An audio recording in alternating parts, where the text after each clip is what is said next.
Hello बच्चों, आइए प्रश्न को देखते हैं। प्रश्न है ब्लास्टोसिस किसका रूपांतरित ब्लास्टूला है। हमारे विकल्प हैं placental mammals, birds, reptiles, amphibia. ठीक है, तो यहाँ पे बच्चों सबसे पहले हम बात करते हैं प्रश्न की मुख्य अवधारणा के बारे में।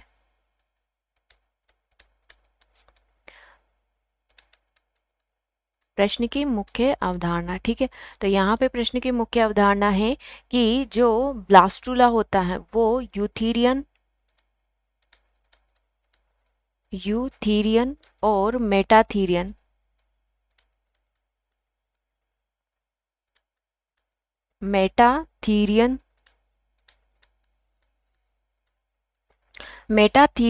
स्तनधारी जो होते हैं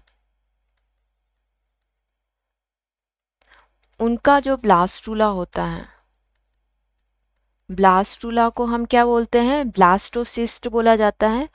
ठीक है, तो यूथेरियन और मेटाथीरियन के ब्लास्टूला को क्या बोला जाता है, ब्लास्टोसिस्ट बोला जाता है। ब्लास्टोसिस्ट बोला जाता है। ठीक है, तो भ्रूण के,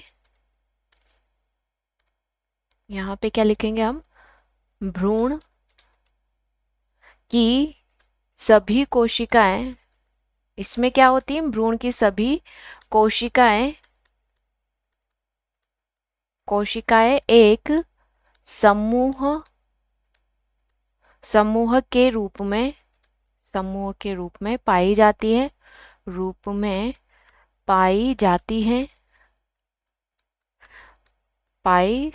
है, इसे हम क्या कहते हैं, एम्ब्रियोनल नोब कहा जाता है। एम्ब्रियोनल नोब कहते हैं, नोब कहा जाता है, या भ्रूणीय घुंडी इसको बोलते हैं, भ्रूणीय घुंडी। ठीक है, और इन कोशिकाओं, ये जो कोशिकाएं होती है, इन कोशिकाओं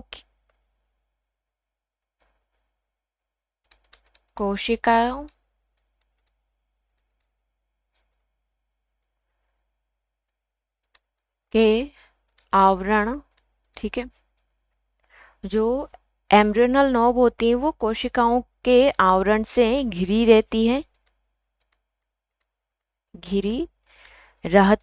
और इन कोशिकाओं के आवरण को हम क्या कहते हैं, ट्रोफोब्लास्ट